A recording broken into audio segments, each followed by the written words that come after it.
in my opinion, typically what happens on the backside of the military service, it's like, well, if there's a big vacuum and we don't know how to fill it, and we don't know who we are or who we were or why we did things or why things happened to us. And that's how we try to reshape guys' thinking, is instead of thinking something happened to me, it's something happened for me. And what are we going to do about it? So there's some resiliency training in there. There's some self-awareness. We talked about the emotional vulnerability. And Hey, Summit Chasers, you are listening to Voices of Impact, the podcast where you broaden your awareness to the various issues across the globe, learn about the amazing people who are working to solve them, and get inspired to chase your own summit with actionable strategies. It starts right now. Take two. Hello, everybody. I am with Michael Hall, the founder and CEO of Hold the Reins, and I'm so excited to have you here today to talk about what it is that you're doing. Thank you so much for being here. Yeah, thank you for having me. Michael is active duty in the Navy SEALs. And so we are going to give a little disclaimer. Michael, go ahead and take that away. Yeah, I'm active duty in a Virginia Beach command. And I want to make sure that it's understood through all the listeners that my opinions and everything that I talk about today is simply mine. And it's not the Department of the Navy, Department of Defense, or any affiliated commands. Amazing. All right. So Yeah. 19 years is a long time to serve. Talk to me Sure. a little bit about where you're at and I guess the impact that that's had on you. I always had a calling to serve. The journey from being a kid, growing up around a military area, all my friends' dads, or most of my friends' dads, served in the military, gave me that sense of wanting to serve as well. The uniform was cool. The haircuts were cool. The cheesy 80s mustaches were cool. The jets flying over, all the things. The Rambos at the time, like, yes, I want to be that. So when I joined the military, I joined a little bit late at 24 years old in 2005. But I always knew I joined for a reason. And I thought it was a selfish reason. However, I was going through the Navy SEAL training called BUDS, Basic Underwater Demolition SEAL Training. Before Hell Week, a chaplain came and talked to us, and he said, "Gents, if any one of you have been told that this is not a holy war, I have something else to say about that." And from that moment, it solidified in me why I had joined the military. And joining at 24 was probably a good thing for me because I needed some time to grow up from 18 to 24. And throughout my time in service, I started in the fleet. I started in the big gray Navy. I was on an aircraft carrier for a year and a half before I could go to special programs. So it gave me some appreciation starting in the fleet and then going into special warfare.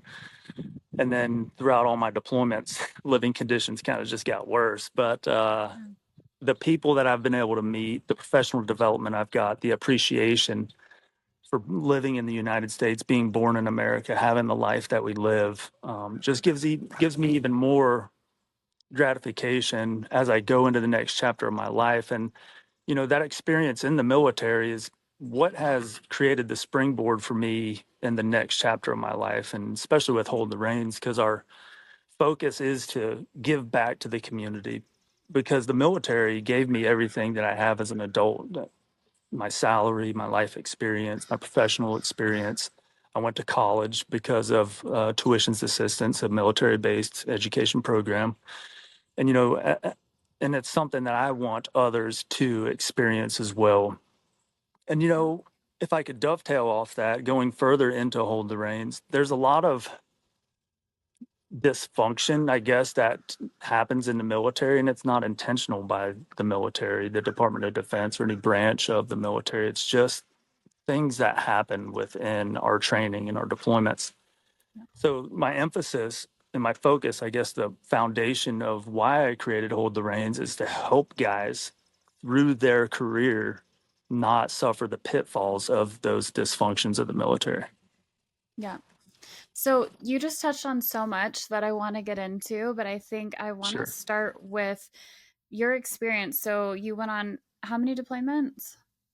8. 8. Wow. Thank you so much for your service. Thanks for the support.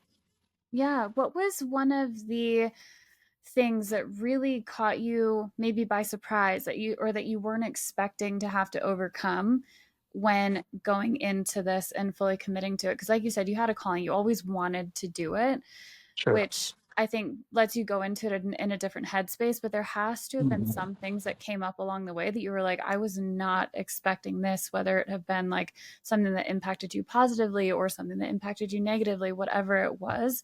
What were some of Mhm. those things? Homesickness. Mm, Even though I knew I was living my purpose, I was 100% devoted. I was all in all the time on my entire military career.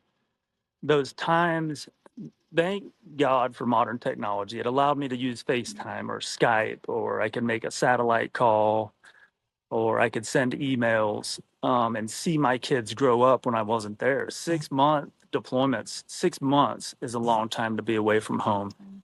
Later, I got into 4 month deployments, and it was gut wrenching to see my kids growing up. Yeah. And some of the deployments where I just wasn't being utilized, or as a fighting force, in my opinion, we weren't being utilized in our fullest capacity in which we had trained to be. Mm, I'm not going to get into the politics or what the higher right. level geographical commanders were dealing with, and I'm not going to pretend to understand how we were being utilized. But watching my kids grow up, and now in this phase of my life, understanding that we're gone so much through our training cycle, just becoming a unified fighting force that we could leave and deploy in an organized, responsible, lethal fashion. We're gone so much in that training cycle, and then we're gone for the deployment. Yeah. It's definitely one of the biggest joy I have in life is being a father. So that homesickness really took a toll on me. But Yeah. again, the modern technology was cool. I could see my kids splashing around in the pool and Yeah. enjoying themselves. I knew they were safe and having fun, but at the same time, I was like, what did I do? Why Right. am I Right. here? Right. And now you're through it, though. I know that you're Uh-huh. coming towards the end. You are done as of what you said, June of next year. June of next year. Yeah. So that's really exciting. And I think you can look back and be proud of yourself and know that those sacrifices that you had to make did allow you to serve your purpose and be fulfilled in that aspect. And now you're able to move into this next phase of your life and digging into hold the reins too. But let's look at the positive side. What were some of the things that the being in that active service gave you? The professional development and the feeling of team. Mm, The brotherhood is what we call it. Um, there have been times where I'm I'm in awe of the people that I've experienced and worked with. I truly feel that the people in naval special warfare are God's gift to the United States. I've met so many high caliber people and been lucky enough to serve alongside of them that the professional development that I've been able to gain from some of our senior leaders, whether they be enlisted or officer, and the action and all of the things that come with running and gunning is what we call it, or the deployments. Those are life experiences that have their goods and bads, but overall, the professional development and the ability to remain flexible and stay mission focused has helped me in times exactly like what we're talking about and hold the reins. So yeah. finding solutions, finding a way to get to yes, finding a way to get everyone task organized and reorient towards what we're supposed to be doing, no matter what's going on around us. It kind of ties into that running and gunning because we do a lot of those uh, up to the minute, microsecond decisions that keep us safe Mm, and get us back home. But leading up to that, we work through a lot of things that help shape our training or help shape the mission that I've really been right. able to garner and rely on and lean on. And when it comes to the community, I've got so many mentors out there. We have a wide range of people who've been in Naval Special Warfare, who have gone on to be entrepreneurs, to be successful in politics and all these other things. So the network has been a big plus as well. Yeah. And I think that's really key what you mentioned there about what you've been able to take and now move into hold the reins. I think a lot of times we don't necessarily give our past experiences enough credit. and Sure. we don't make the correlation between, okay, I learned these skills when I was in this role, how can I Mhm. transition them into what I'm moving to in the future? And I think a lot of times, like I said, we don't take the time to either recognize that, or we think that I can't transfer any skills from here into this next thing, but you always can. You just need to take a moment and have that awareness and look into, okay, I accomplished X, Y, and Z. What can I pull from that that I can still now apply into my next venture to make you Uh-huh. that much more successful? So I think that that's amazing to be able to do that and recognize that and bring that in to Hold the Reins. So Sure. transitioning into that, let's talk about Hold the Reins and what it is that you are doing, and then we'll dive into how it all started. Okay. What we're doing is we're using natural horsemanship as an equine assisted service for our naval special warfare community. We use the horse, we do nothing as humans. We bring people into the environment and we help them through conversations that the horse begins. And, again, our goal is to help people understand what's going on in their lives because we all bring baggage with us through our Mhm. adolescence, through our home environment, and then us military members, people at different ages. Most commonly, as they hit adulthood, they get thrown into the military life. And in naval special warfare, we're master compartmentalizers. And I'll use myself as a reference. I sat down with a therapist a couple years ago and I said, "Hey, I want to work with you because I want to retain all the good things I've gotten from the military and I want to deal with the things that were bad for me and I want to leave those behind. I just want a fresh start." Yeah. No such thing. But he's like, "Okay, Mike, sounds good, but we're going to have to start with your childhood if we're going to start unpacking things." And I was like, "Oh, no." But we did that. Yeah. So, in that light, we don't have surface level conversations here. We encourage everyone who shows up to feel like they can discuss anything that's on their heart and in their mind. And what we want to do is give everybody a safe place where nothing that originates with them from them to be weaponized against them. Me and my Mhm. president, he has a naval special warfare background as well. So we speak, we walk the talk, or we walk the walk, we talk the talk. Mhm. And guys who have been in warfighting communities, it's a detriment to us and then it's a plus to us. We don't look to anyone outside of our organizations to understand us any better than we do ourselves. So that's where me and Rich want to focus. That's why we want to focus our efforts on naval special warfare. Yeah. It comes with a lot of a wider range of people who can come out and have different issues. We're not clinical. We're not a therapy organization. Um, we're simply giving back to the community and in the ways that our participants need when they show up. Um, we work through every phase of the horse, whether it just be grooming, picking up feet, doing groundwork, saddle, bareback, trail rides, small rides in a round corral. We use the horse to its fullest extent, and we challenge some of our people that come out to kind of discover themselves. And again, we're master compartmentalizers, so Yeah. we want to build an environment where people, when they come out, they can focus on being as elite of a wholesome person, whether husband, father, uncle, just be elite to themselves as much as they have become in their careers. We don't Yeah. typically focus on ourselves in naval special warfare or the military in general. It's all about the unit or the team or the troop or the mission. And not till recently has there been a big, I don't say a big push, but there's been a little bit more for support for guys to actually look at themselves and take care of themselves and do some self discovery. So that's the environment that we want to give guys when they come out here.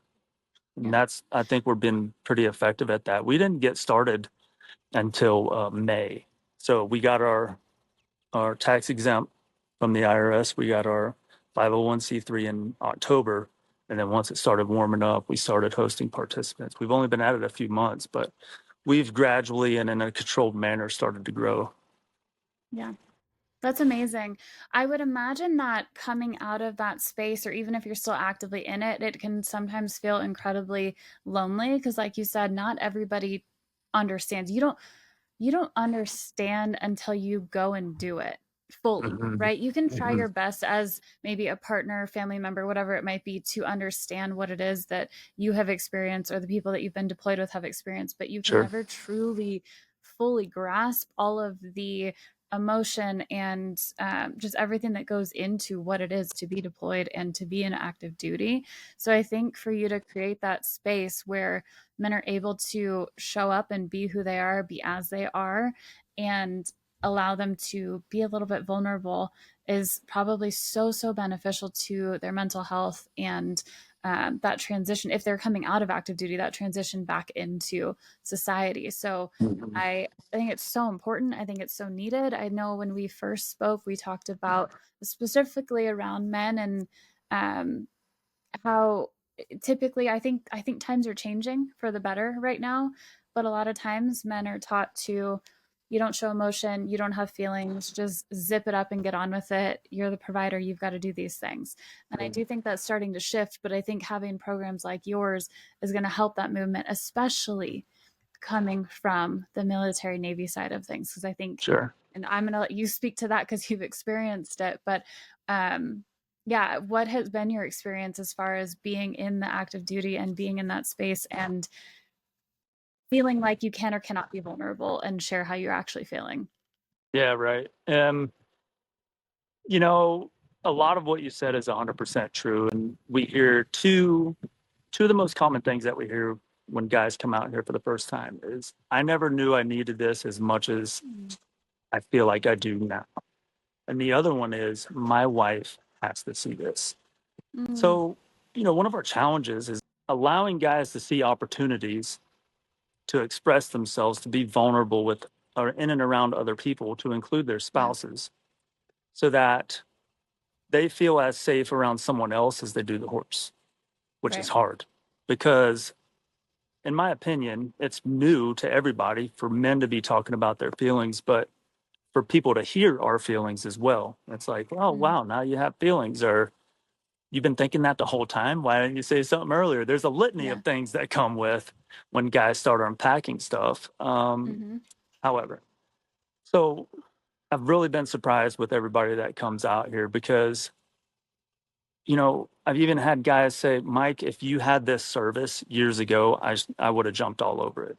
I've talked to guys who've done 20 years. I've talked to guys who've done 6 years, 30 years. And after the military service, it seems that there's a breakdown of some sort. Right. It's like the team or their unit or their service is such, it instills so much pride, so much identity, the culture that comes with it. We tend to immerse Mm. ourselves in the culture and become the culture. And uh, in my opinion, typically what happens on the backside of the military service, it's like, well, if there's a big vacuum and dudes, we don't know how to fill it. And Yeah. we don't know who we are or who we were or why we did things or why things happened to us. And that's how we try to reshape guys' thinking, is instead of thinking something happened to me, it's something happened for me. And what are we going to do about it? So there's some resiliency training in there. There's some self-awareness. We talked about the emotional vulnerability. And, you know, when you talked about earlier, using our experience and education in our past life and using that in our future endeavors, it's very similar to, you know, having things in our past and using them to our advantage and Hmm. forgiving ourselves, um, giving ourselves grace, because it's always easy to give someone else advice and have that Yeah. conversation. And I find myself rolling my eyes. I'm like, I wish I could take my own advice sometimes. Yeah. Um, But in that, since Rich and I have been in our team have been working together to build this program, Rich and I have been hosting people out here. And I've worked with Hugh Vale at Mustang Medicine and Jeff Kirkham. They've been big mentors of ours. And I called Hugh one day and I said, man, I feel like an idiot. I'm giving guys a program that I think I should be a participant in. Mm. But I learned so much about myself, Yeah. I learned so much about other people's journeys that I can garner something from. Rich has a lot of self-discovery. We bounce ideas off of each other all the time. And Yeah. I've been able to grow. I've been able to learn things about myself. I've had my wife out here. There have been times in our conversations where we've looked at each other and one of us will be like, well, what did we learn at the farm? Or what would horse say? If we were the Yeah. horse, how would we talk to each other? Or if I was the horse, how would I forgive you? Because the horse is built for forgiveness. Yeah. And it really gives a frame of reference of if we, people are so much nicer to animals than they are typically to other Oh, people. And it's kind of 100%. blending that mentality, but out of a mutual respect, with love, with forgiveness, Mhm. and the growth and the understanding of ourselves that has happened here, not just for me and Rich, but the people that have come out, the husbands, the wives, the kids. Um, there's something just powerful about the horse. And again, I don't want to give credit to me or Rich. It's something about the horse that improves everybody's life. And Yeah. we're happy to host everybody out here and provide this service for them. Yeah, no, I think that that's amazing, and I really love what you said there about giving yourself grace Mhm. and just allowing yourself the time to process whatever it might be, and then that Sure. reframe of it hasn't happened to me, it's happened for me. And I think that those Right. are difficult things to be able to take on, but when you do, it can be so helpful to allow you to look at it from a different perspective, and like I said, Sure. reframe the situation as how can it serve you, how did it Mhm. help me. um but why horses? I understand it. I will say that I completely understand it. I'm a horse lover, but I want to dig into what it was about horses that brought you to creating the program like this with horses, because I don't think that that's a super common thing that people look to. My peace with the horse. The horse brings peace to me. Um, growing up around horses was limited contact. I'm not a Mhm. real cowboy. I've never grown up on a farm where we pushed cows, never branded a calf, um, never was in any rodeo. Um, but I know what the horse does to me. And I Mhm. revisited that as an adult. During COVID, I volunteered at a farm and drug my kids out there many a times to their chagrin. And I started working around horses again. And it was like aha moment. Like, this is what I need in my life. I started doing the research and I thought I was, for a half a second, y'all, I thought I was inventing equine therapy. I was like, I have to come up with this thing. It's going to be awesome. We're going to use horses. Everybody's going to be better from it. And then I started doing Yeah. research. I was like, oh, thank God, I'm not inventing this because Yeah. I'm not the smartest dude. I've largely relied on raw talent and hard work to Yeah. get things done in my life. So thank you, Jesus, for allowing us to have this modality. It's been used since ancient Egypt. The UK used it through World War I and II for all their shell shock service members. Mhm. So when I started discovering the evidence behind it, it's like this has to happen. Team Yeah. guys need this. The military's already been using it. It's been used for millennia. But it was my own recognition and how I connected with the horse as a kid in my early adulthood and as an adult during COVID. And I could see the effect it had on my kids as well. So when I got partnered with Rich Gartner, he grew up a cowboy in Southern Oregon. And when I approached him and asked him to be my president, he was like, Mike, this is such a good idea. I have all the knowledge I think we'll need when it comes to horses, and we'll rely on professionals out in the world to get us going in the right directions, and we'll find programs that we can implement on the farm to help these guys.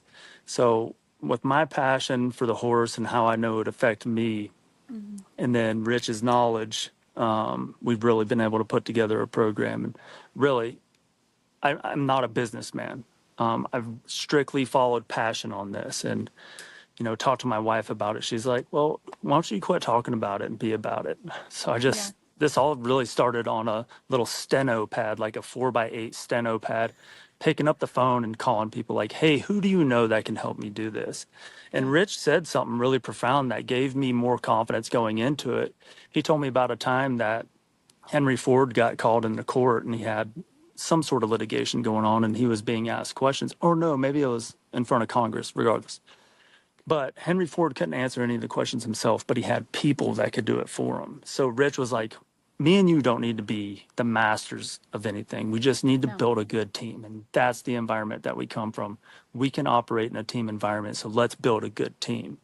And through my journey of being the CEO and having a very business savvy, horse savvy president and good people on our board, Yeah. I've been able to have a good support group and help me figure out our way ahead. And I've definitely made a lot of mistakes. I've lost us some money. I've put us in bad partnerships. I've redefined what the word friend means to me now. Mm. There's been a lot of growth that's come out of this experience. But like you alluded to earlier, again, I've really tried to look back on that past experience to help me Yeah. through this journey and seeing Hold the Reins become a successful nonprofit. And I don't judge our success by the amount of money that we're bringing in, how big our bank account is.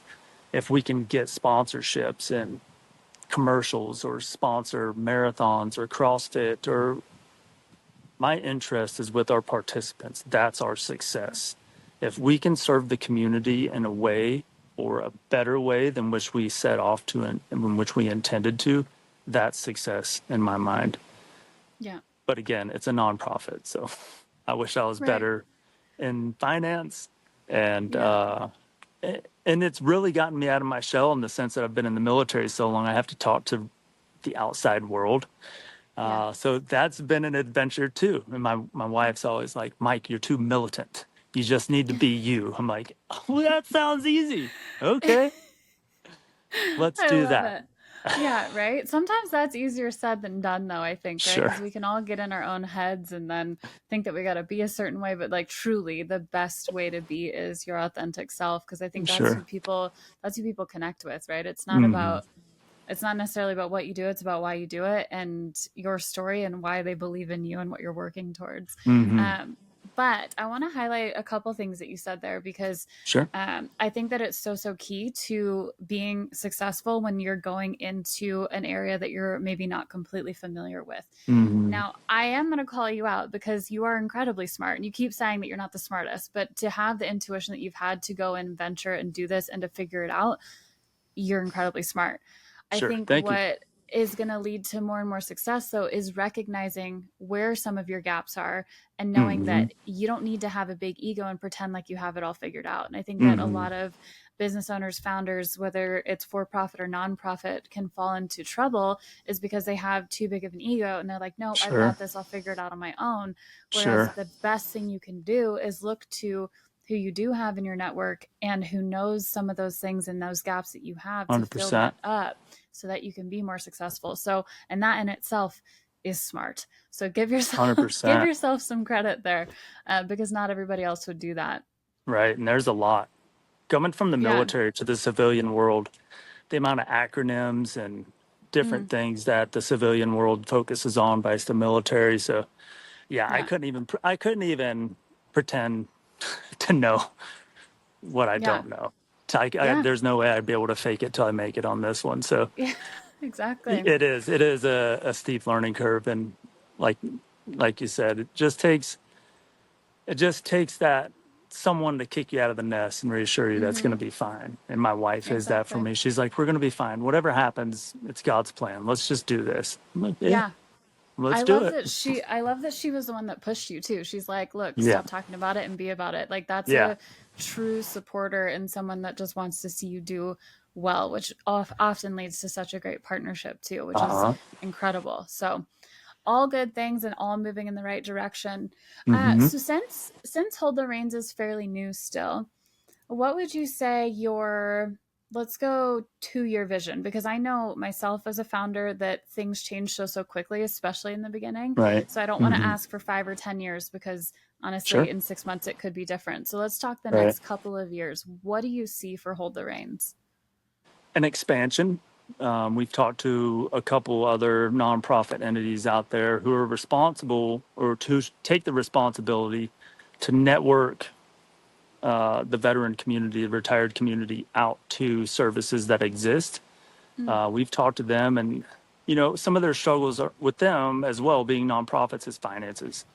So yeah, flying people across the country to come to the Virginia Beach area to stay for a week is a good idea, but in practical application, they just can't serve as much of their community as they would like to.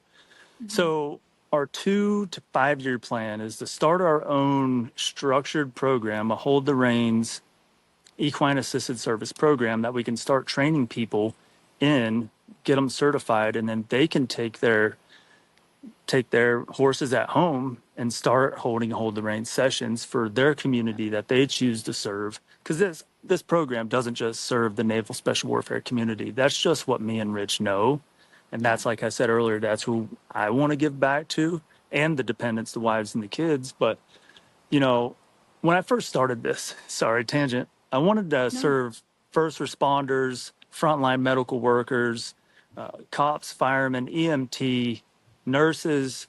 I wanted to just eat the elephant in one bite. So yeah, there's been some temperament there. So the 2 to 5 year plan, I still want to grow into that capacity, and hmm, I want to take it across the nation if we could.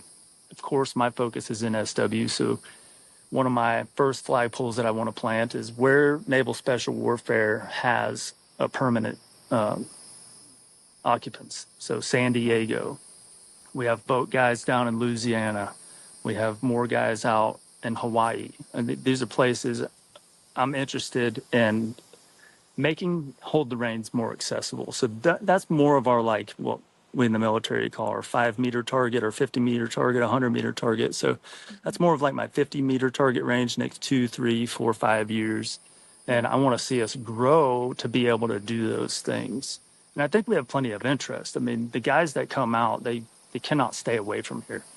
yeah, The feeling of I should have been a cowboy resonates really strong in some guys, hmm, and to be able to give an opportunity to put purpose behind that feeling and that wish to give back to their community. Don't get me wrong, there are some people that leave the military and just did not enjoy their experience, yeah, but the people who want to give back to it, there's certain there's certain things that we can offer that I think would be directly translatable to anybody in any community. So we hope to branch out in that way. yeah. I love that. And I think it's really, really smart that you guys are niching down right now. So you're Mm, focusing in, like you said, on NSW, which I think is very, very smart because you are essentially piloting a new program for you. sure, Yes, the equine therapy has been around for a long time, but it's how can you make it the most beneficial for the initial community that you're serving. And then, like I sure, said, once you have that understanding and that program, that framework built out, then it's really easy to expand to those other right, locations because you just right, take your framework and you say, hey, become a Hold the Reins host. right. And yeah, then you can use their horses and their locations to be able to expand your reach. And I think even getting into the first responder and the nurses and all of that, that comes later too. Hmm. Start with your niche and then expanding out into new markets, but and you'll have a much better understanding of how it worked and how you built it, and then you can make minor tweaks to serve that group better because it might be slightly different. But I Sure, think, yeah, to focus in on that first group is what's going to allow you to see the success and then adapt it from there. sure. I So 100% agree, and I appreciate you yeah. sharing that. It brings me a little bit more comfort when you're like, "Hey, you're doing the right thing. Just Yeah, keep it small, and then it'll grow." yeah, So that was a little bit of exactly. you We pouring can't. water. That was a little bit of you There pouring you go. water on our seed as it grows. Thank you. Yeah, of course. And I think it can be so easy to get caught up in like I want to do this and I want to do this and I want to solve this. But Hmm. if you try to go for everything, don't you almost serve nothing. So That's interesting. to start there, to start small where you really understand the ins and outs of the people that you're serving too is Sure, going to allow you to then grow and scale later, like without a doubt. So I like that thought. I Yeah. yeah, I want to hear a couple of. I know that you guys have just started doing the services of them coming out to. Are we calling it the ranch? A ranch? Yeah, we What just are call it the farm, really. the farm? Okay, so Mm-hmm. starting having everybody come out to the farm.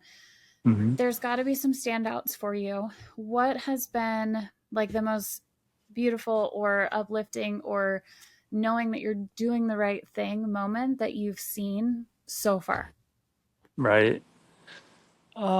Selfishly, it's been my marriage, Mm, knowing how it's affected me and my wife, me and my family. Brought my son out last week. Um, he went and got in one of the pastures with a couple horses. Talked to him at the end of the session. Rich looked at Mikey. He goes, "What'd you get out of today?" He was like, "Going to hang out with those two horses is the only place I don't feel like I have the weight on my shoulders."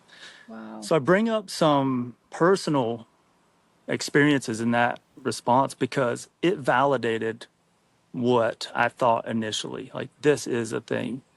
Yeah. And the guys that I've brought out here, when they say, my wife needs to see this, that's when I know they get it. They Mm-hmm. feel it. They want the meaningful healing and growth that happens here within themselves to be shared with others. And going back, we want to help guys become elite husbands, fathers, be elite to themselves, giving themselves grace, forgiving themselves, and to share that to make themselves and those that they love better. So when Yeah. I hear someone say, my wife needs to come out here, it's like, that's why we're doing this.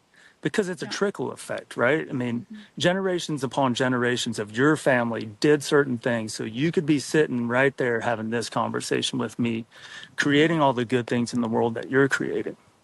And I think Right. the horse here is creating changes in people's lives, whether it's breaking generational trauma, whether it's helping them clean up their own lives, or substance abuse, or PTS, or the things that they have that are getting in their own way. If they are Mm-hmm. able to process those things and become better people here, it's not just benefiting them, it's benefiting future generations along their bloodline and the people that Right. they're in and around. So it's Right. those things that really just, again, make me feel like, wow, I should really be in there with the horse and not outside taking notes and being part of the conversation. It's Yeah. just really powerful. Every time I come out here, there's something I learn. And every time we host somebody out here, there's something I learn. And everybody that comes out here is uniquely different, which has Mm-hmm. been one of the biggest challenges, Yeah. to understand that just as with the horse, when you ride a horse, you don't ride it for you, you ride it for the horse because the horse can go out and pasture and run around and cut back and forth and jump and leap. And then when we sit on the horse, does it do those things? Most times not. No. We have to Yeah. train it to do those things because we're in its way. And at the same time, we get in our own way. Just as in the program, we can use metaphors like that. But Yeah. when we help people work through those things, those are the most just epic moments. And I Yeah. learn something new every time I come out here because every horse is different and every person that comes out here is different. There's no dull day out here. Yeah. That's amazing. And for those of you listening in and not watching on YouTube, he's currently at the farm and there's been horses behind him at different points and Mm, neighing and all sorts. And it is just, it's so peaceful to look at. So I can only imagine the effect of actually being there in person and getting to experience that time with the horses. sure, That's got to be incredible. Let me ask you a final couple of questions. So, sure. first one being, what is the impact that you want to have made when you're gone? When I'm gone, I don't plan on going anywhere. Uh, you know, in so many ways, I don't have a long-term impact because everybody's journey is different. I want things um, selfishly for me, but every day that I wake up, I try to just serve God. I try to strengthen my relationship with the Lord, and my impact would be to encourage others to do that, I guess. Not everybody that comes out here is Christian, and we don't want to, shove Christianity down anyone's throat. We want to support everybody uniquely as they are in their own spiritual journey or in their personal, physical, mental, emotional journey. But when people reach their higher level of consciousness or people reach their higher level of spiritual connection, I want my impact, I guess, to be the same thing we have here, a safe place for people to become better than themselves, better than who they were yesterday. Yeah, that's beautiful. And then what summit are you currently chasing? I guess it would be the expansion. I want to have a better business acumen. Like I said, I came into this with passion. I really am chasing being a high level performing businessman, whether it be the CEO role, in finance, logistics, social media. I'd spent my entire adult life avoiding social media. That's new to me. Key performance indicators, the analytics, all these things are so brand new to me. So I reach false ridgelines all the time. I think I'm at the peak or the summit of what I thought I wanted to be. I have a problem staying present moment focused and enjoying the moment. So being better for the nonprofit, for the people that we're trying to help. If I can be better for the nonprofit, then I can be better for my loved ones, for my family. I can be better for everybody who comes through that gate, for Rich, and for everybody that's on our board. It's really rewarding to be in the nonprofit space and know that wholeheartedly we're here for our participants. We're here to serve. We don't have a product to sell. I would be terrible at sales. It's like, well, you've sold missions in the past. I didn't really sell it. I just told the boss how it's going to be, and he liked it, and we go out and do it. No, that you were selling it. Well, I guess I could look at it that way. It's a conversation that happened between me and Rich once upon a time. So I think it just comes back to what my wife said, just confidence and patience. And Rich actually says that's the two components you need to be a good cowboy or a good horseman, confidence and patience.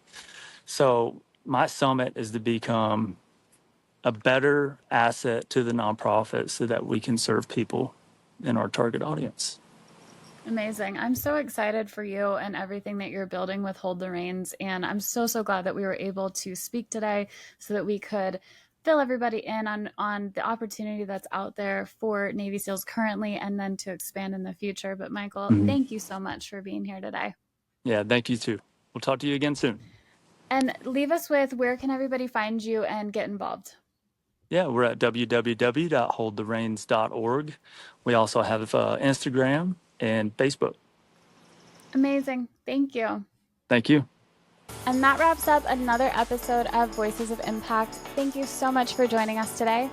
If you found value in our conversation, please don't forget to like, share, and subscribe to our channel. For more inspiring stories and actionable advice, make sure to hit that notification bell so you never miss an episode. Also, we would love to hear your thoughts and takeaways, so please leave us a comment below. And remember, no matter where you are on your journey, you have the power to climb higher and chase your summit. Until next time, Summit Chasers, keep pushing forward and stay inspired.